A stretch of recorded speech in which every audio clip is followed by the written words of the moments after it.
waa jërëjëf xanaa di foofu it di sonn Sénégalais yi rek parce que dama ne kenn ku nekk am na benn niveau boo mun a intervenir li ñuy def nii ñun ñëpp tolloowuñu ci degré ci li ñuy def ak niñ koy defee waaye ba ci citoyen lambda bi nga xam ne farul fenn sax kenn mënu ko wax ndax nit ni ko yàlla bindee foo jaar mu am fu mu far xol moo mel noonu mais mun nga faral fenn faral ñenn sa xel nekk ci ñoom te doo engagé wu ñooñu laay wax dama ne ba ñooñu ñëpp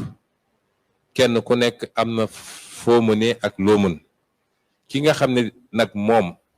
laajuñu ko mu génn xeex laajuñu ko mu dem def porte à porte xaarewuñu ci moom peut-être mu génne xaalisam def ci donte mënoon nañ ko ak yeneen waaye moom li mu mën mooy bés ba bu jotee mu yeewu solu de manière civilisée dox ba ca centre de vote bi dugg daal di jël bulletin Yewwi Askan Wi dugal ci biir urne bi kooku loolu la ñu mën a wax ak moom ne ko bu ko sàggane mooy na commencé ci ña ñëpp jëli ji seen carte électeur donte man dama bokk ci ñi gëm ni carte électeur yi baax na trop mais souvent nit ñi dañuy amate nit ñi da ngay gis ku la dagaale ne la élection bi ñàkk ngeen ko ba noppi parce que waa ji téye na carte électeur yi mais da ngay jël commune boo xam ne 98 000 électeurs la amoon inscription yi bees yi di à peu près 3000 xam nga 3000 yooyu mënul modifier fondamentalement structure vote bi te 3000 yooyu 1500 bàyyi nañ ko mu génn ñu téye 1500 loolu mënul modifier fondamentalement structure vote bi mais sur le principe dafa jaaduwut sénégalais le droit est le vote est un droit constitutionnel amul kenn ku war a am sañ-sañu tere benn sénégalais mu vote surtout pas Macky Sall kon sénégalais bu ne dañ ko war a jox kartam kon na ñëpp jëli ji seen carte waaye beneen bi mooy dañoo seetlu ni élection yi dafa am nu doxee élection locale moo faral di gën a néew taux de participation parce que nit ñi joxuñu ko enjeu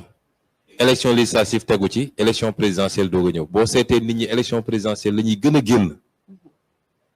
or man jàpp naa ne élection locale amul lu ko ëpp solo ci élection yi parce que sa maire la sa commune la gestion de proximité ki nga xam ne moom ngay gis chaque jour moo lay jox say kayit moo war a defar sa tali bi jox sa buntu kër moo la war a defaral espace vert bu waa quartier bi di féexloo moo war a defar li moo war a defar laa kooku amul lu ko ëpp solo kon sénégalais nañu comprendre ni élection bu am solo la te taux d'abstention bi bu bëree ñi voté ji su néewee loolu affaire nguur gi lay defar parce que ñoom ñi ñu mën a mobiliser ci xaalis ñooñu dañuy génn ñi nga xam ne nag vote consciencieux bi la mooy ñi nga xam ne seen xel la ñuy voté foofu la taux d'abstention bi di faral di gën a bëri parce que dañ naan élection bi amul enjeu kon ñiy woo ñooñu ne leen nañu xam ni élection présidentielle ëpp ko enjeu ñun ñaan nañu yàlla ñu am taux de participation bu toll ni élection présidentielle bu ko mënul ëpp sax am na nag ay bërëb yoo xam ne am naa yaakaar yaqin sax ne dina am waaye dafa war a am à l'échelle nationale parce que nit ñi dañu war a xam ni élection bi waroowul wutewul ak li war a am 2024 élection bi ndax dañ ciy génn defe naa annoncé nañ mois de juin pour élection législative donc ñetti weer wala ñeent moo dox digganteem ak élection législative ñu xam kan la ñuy dénk assemblée nationale bi weer ak genn wàll moo dox digganteem ak élection présidentielle donc élection bi mooy arbitrer élection yi ci des yëpp kon sénégalais yi nañu am yéeg-yéeg boobu génn massivement dem vote ji te wote Yewwi Askan Wi parce que gëm naa ni ci wàllu programme wàllu gis-gis waaye wàllu équipe également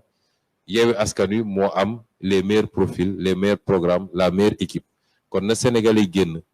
parce que suñu avenir ak suñuy avenir sët la ñuy jouer fi mu toll nii dem vote ji massivement